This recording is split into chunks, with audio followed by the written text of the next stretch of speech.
Inside? Or around? Yeah, now he just ran through the electric fence and went under the barn. So in our last video, I talked about the groundhog that we've been hunting all summer long, and I can't catch him. And a couple of you commented, why don't you just leave the groundhog alone? And I wanted to take a quick moment and show you guys why. This is our barn, and you can see the tunnel that goes under there, that goes under the barn. There's another tunnel over there under the corn crib. There's another tunnel over there. And actually, if you go under the barn, there's holes everywhere under there. And what I'm worried about is this groundhog compromising the foundation of our barn. So look at all this, you see all this sand? All this keeps being dug up from under the foundation of this corn crib. With our shed, the concerns are basically the same, except our shed is on a concrete slab. This entire backside has all been dug out here. Over here on this side, this whole pile of sand, it's not supposed to be here. There's this little hole right there, which basically goes under the shed and comes out on the other side, over on this side. So see this big giant pile of dirt? It's not supposed to be here. This is the soil that was used to live under our cement slab for our shed. So that's why we want him to find a new home somewhere else. I don't know if the camera caught it at the very beginning when we started filming this and we came around the shed. He was out. He was right here in the shade hanging out. And as soon as he heard us, he took off and ran under the barn. So a lot of you had suggestions in the last video of how to trap this little guy. Different types of bait. Melons, sweet corn. Mika, back. Why don't you hunt this thing, Mika? Melons, sweet corns, all kinds of different things for bait. So we got a couple things of sweet corn. Oh, we'll just throw that in there.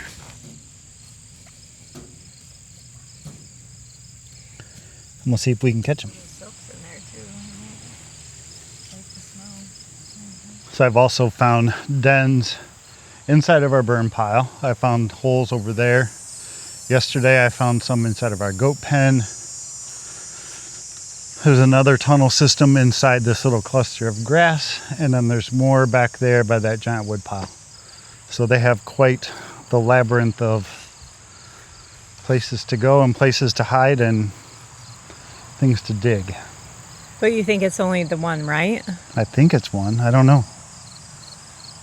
I don't know why one groundhog needs all these different places to live, but so thank you guys for all the suggestions you guys gave on trapping. One of the other things that people recommended was find somebody with a dog who will hunt groundhogs. And we have two. We have two Dachshunds. You can see one of them right here. But I don't know how interested they are. We'll keep an eye on her for here a second and see what she does.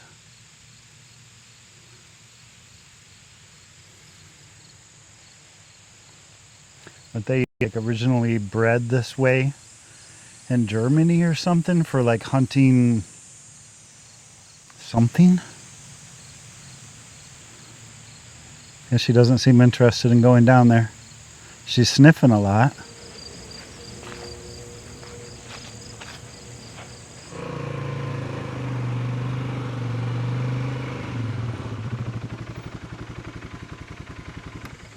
It is elderberry season here, and a lot of times we miss it. And Todd happened to notice it driving by the other day, and this is what happens. So this is an elderberry blossom that has gone to seed or fruited, and there's a handful of elderberries left because the birds love them as much as we do, and they go fast. They do. They do. And most of these are higher than I can reach, so Todd's going to help me do the elderberry harvest today. And I think we have, what, one more tree out back? There's one in this wood pile back behind us, but I don't know if it has fruit on it yet. And I think there's some more on the way in the back on the fence row back there. All right, well, we'll see how much we get. I'm definitely running low on elderberry tincture, so that's what we'll make with it and get these harvested. I think we're completely out of vodka to use for the tincture. That one's good. Yeah, that's a good one. We have some, but it's like really like expensive vodka, and we don't like to use like the expensive stuff for our tinctures. So maybe tomorrow, if we're in town at all tomorrow, we'll pick up a cheap bottle of vodka. And Yep, and if you're not an alcohol drinker, you can use glycerin. Yep. So glycerin's an alcohol-free way of making kind of the same thing. Maybe some poison ivy growing in there too. okay, oh yeah, I saw Virginia creeper stuff over there. Isn't there like an easy way or trick to get the berries off of these? I think you shake them just in a bag and they fall off. I feel like you freeze them. Oh, freeze them? You freeze them like this, and then when you take them out, you just shake them, and all the berries fall Yeah, off. I feel like we did that before. Super easy. And the way, way high up ones are all gone. The birds got them. Yeah.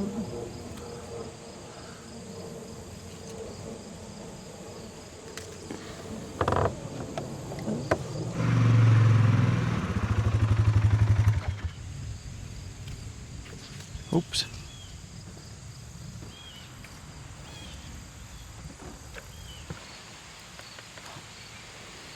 Oh, that's a big one. I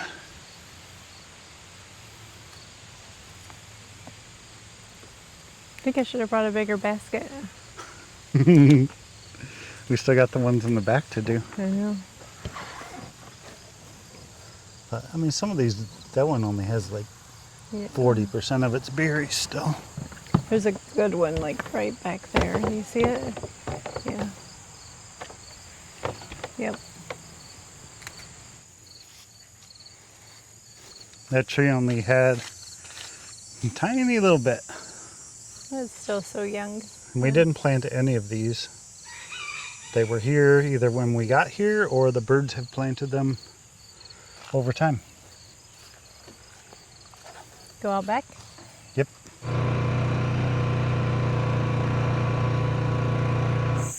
Looks like a game trail. Yeah, look at this little trail. See the deer? I think there's some.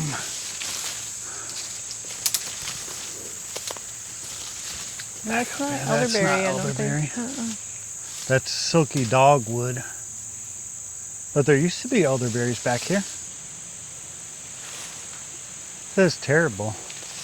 It's like not only overgrown just with grapevines, but there's Virginia creeper back here now too. Oh, really? Yeah. Now look and see if we find any grapes. Yeah. And some of the blackberries might be getting. Oh, I think they're probably done. Don't you think?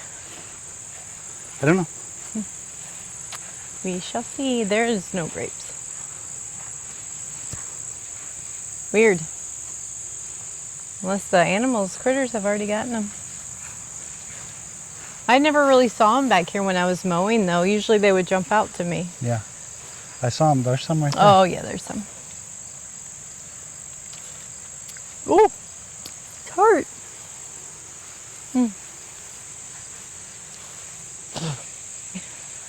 Yeah, there's a lot in there. Up in there. Where? Oh, but it's not like the big clusters like last year. Well, we found one of the elderberry trees, but it has been completely, basically stripped. Like, there's like 2 berries on this whole cluster. And it goes all the way up high. A lot of vine attacking it. Yeah, there's more like back that way too, I Yeah. think. Too thick, and it's like ripping this whole branch down. I need to just come in here and rip all No, this I out. think it's so pretty though. This is a nice accent piece if we kept that out the corner, don't you think? Especially because I'm going to need something to stay for grapes, and since it's on this corner of the property. We'll see. With that part over there, though, I really want to clean that up because it's... No, yeah, I don't mind. As long as we leave one wild grape cluster. But the ones that I saw were like right along... I mean, I see rose hips. That is not. That's silky dogwood. Oh, here. Oh, yeah. Yeah, those are All nice up in size. through Yeah, here. really nice size grapes. Yeah, over here there's even way more. Oh, nice. Mmm. Yeah, yum. Yeah, it might be worth coming out to this little cluster and picking some. Because you need a bunch to be able to make jelly, because there's not a lot of substance, you know, to these wild grapes. So I don't know if it's worth it this year, but maybe. So do you want to hear my thoughts on where I'm thinking to put the hunt blind? Yeah? Because when we had it out here in the middle, I think we're just too exposed with our scent. And the wind is west. And a lot of times they come from this way, up through. You think they do? I know that they do, because I've seen them come from this way, and we've seen their game trails over here come through. And back there. And back there. So they mostly travel this direction across the field, right? From everything that we've seen. So I was thinking, let's use some of this poplar cover in here and set up, like, clear a little section. And maybe we have to take down one or two trees, because I still want to be close to that area. But let's say we cut kind of a hole through here, or if there's already an open area in this spot, I don't know. And then leave some of this brush to disguise us. I mean, they seem like they congregate over that way a lot when we see them hanging out. And the only thing I wouldn't want to do is set up too far away that with a crossbow you're not able to get a good shot now. Well, what I'm hoping is they're also very comfortable over there. So I don't want to spook them away from going over there if that's where they're comfortable, and we catch them coming there. But, I mean, you can go get your own hunting blind and set it up over there. No. Well, you're probably going to be in the deer blind more than me. Yes. And it's pretty close. Like, that's why I want to get the target out here, to really see how far can I shoot with that thing. So we're like a month and a week or so away from opening day for bow hunting season. It's that fast. Quick? It's that fast. And so the four-wheeler's right back here where we just parked with you guys and pointed out the, from the cornfield, a very clear game trail coming into the property. There's one right over here at the neighboring property. They don't maintain that at all. It's wild refuge that connects to the cornfield. And then we've had lots of sightings just from the kitchen window out here to the back pasture of many, many does and their babies congregating in the morning. And you guys know, if you follow us anyway, that we've done some work clearing these poplar groves here better than they used to be. I don't want to be in the furthest poplar grove because it's much too far for bow hunting, for my comfort level anyway, from where I think the deer would travel through. But my thoughts are, I feel like we have not been super successful because they can just smell me right out of the gate. And the couple times I've seen a deer in the distance, it's been spooked well before it ever got to me. So if I covered myself in the poplars with some of that brush around me, maybe it's gonna mask my scent a little bit. And then I've got this lane that if they're coming across here, or even they're going up to take that shortcut back out from the other direction, if I practice enough, maybe I can shoot that far. How far is it? Not to just to your, like, say... To the four-wheeler, it's probably... 100 it's yards? got to be close to 50 yards. 50 yards? Yeah, it's probably a 50-yard line. Okay. So I don't know what we can do, but that's my thought. And you had another thought, though, to put it somewhere else? No, I like it on, our winds normally come this way. So I like it on this side of the property somewhere, facing towards where they always hang out. We could I mean, that's another option, honestly, is we can use the mower and we can cut out a section of that and put the deer blind in there. We did that one year. We did? We left a lot of this, like, so the stuff that you're seeing, the tall, scraggly stuff is all stuff that we purposely let this whole line grow this year. There's another section over there, 2 more big sections back over that way, and we leave it like this for the wildlife, for the pollinators, for the deer. There's tons of milkweed for the monarch butterflies. And we've seen lots of deer beds. You know, they bed in it. They hide their babies in it when they have their fawns, and it works out well. Well, let's go check out some of those sections and see what we think. Okay. Lots of good clover in here. Oh, pricklies. What's all that purple stuff? It's that speedwell stuff. I think common speedwell. It's not native. Hey, but go over here. Can you smell me? No, all I smell is ragweed. Yeah. So, what if I put the blind here, out forward a little bit, so I can clearly see, not clearly see,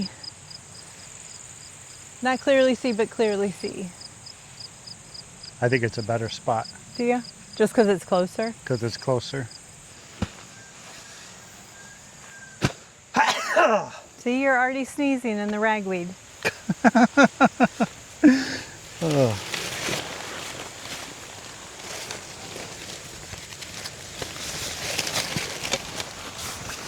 You're gonna pull your side and I'll pull my side? Yeah, I don't know. Just pull that.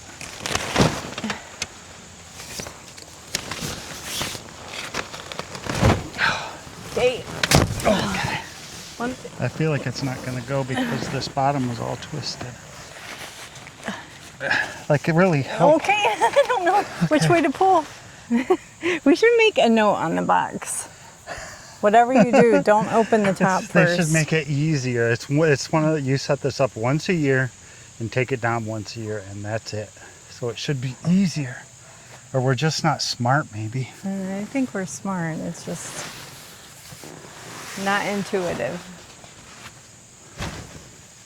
So I think Mice did a number on it this past couple years, and we'll just get some camo duct tape and touch that up. Yeah. I think we're good. Yep. I don't know where the stakes are, though. You steer.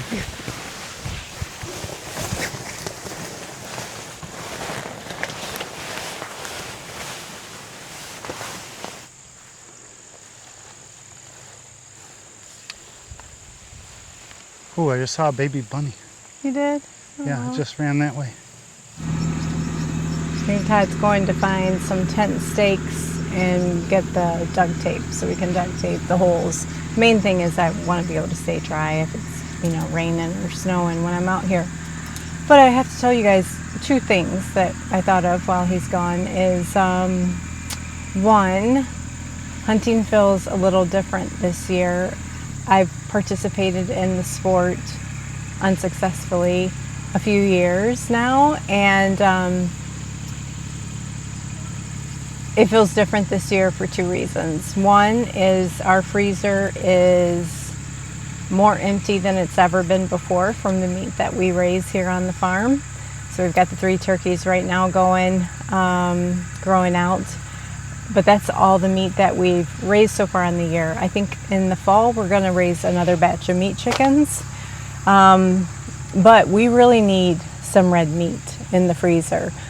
So we're looking forward to hopefully being successful this year. We're going to try both here on our property as well as up at the cabin in the woods. So we're going up there shortly, and we'll be setting up hopefully the place that we want to hunt up there. And then 2, you guys know, if you've been with me, this last early spring I did officially my hunter's safety course. So I can shoot with a rifle. However, I've not yet purchased my own rifle. So I'm going to take advantage of this crossbow season and maybe just borrow a gun. I don't know if that's legal. I guess I have to ask Todd if that's legal. Can you borrow a gun to hunt with? I don't know if you can. I'd have to ask. But right now, at least here on the property, we'll just be doing bow hunting. So we brought out the target so we can make sure it's still sighted in, because it's been a couple years, and get some good practice in over the next month. Make sure I really feel confident and ready, because last thing I want to do is just injure a deer. We want to do it as thoughtfully and successfully as possible. So, wish me luck. It really is something I'm very, very passionate about. I never grew up doing it, but I want to do it, and I want to be able to teach it to now my grandchildren as they come over, and they age appropriately to start hunting here with us. And I thought that that's just going to be something really special that we can share with them, because we didn't raise our kids hunting either. So none of our kids have ever expressed interest in it. Yeah. So main reason is to sustainably provide food for our own household. That's why. And we love venison. So, and then maybe we get more, like I'm dreaming big of doing some really fun excursion style hunting where we go up to the UP and we try to get a bear tag, or do some Canadian hunting trips, Alaska hunting trips as we enter the next chapter of life. We're going to have the opportunity and be able to afford ourselves the time to go and do those fun adventures. So I'm all for it. I just need to be good enough to do it. And there's no better way than just practice, practice, practice. So, yeah. So I'm setting my blind, and let me see. Right through this channel is where they come in from the back corn row, and then where we've seen them hanging out every morning is right over here in this little section. And they all come from this direction and travel across the property or cut through here. So I think it's a really good spot. Do you remember what the hashes are? Like bottom hash, middle hash, top hash? There's 3. No. I thought it was 20, 40, 60. Maybe, yeah. Where'd I go? I heard it hit. Yeah, you hit it high and to the right, I think. High and to the right. Will you try it and see what you think?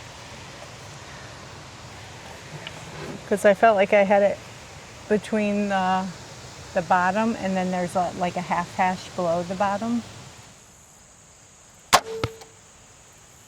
Bullseye? Close or low?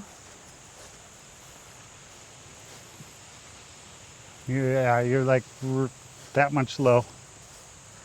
So if I was aiming for behind his armpit and it went that much low, what's that gonna do? 2 inches? I don't think it's gonna hurt you as long as you...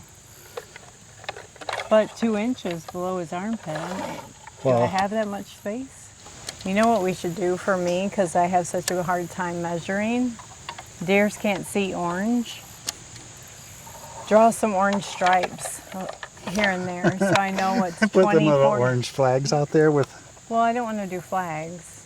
Just draw some orange paint stripes.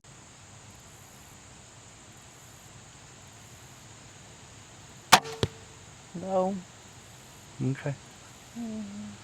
They're grouped good though. Yeah.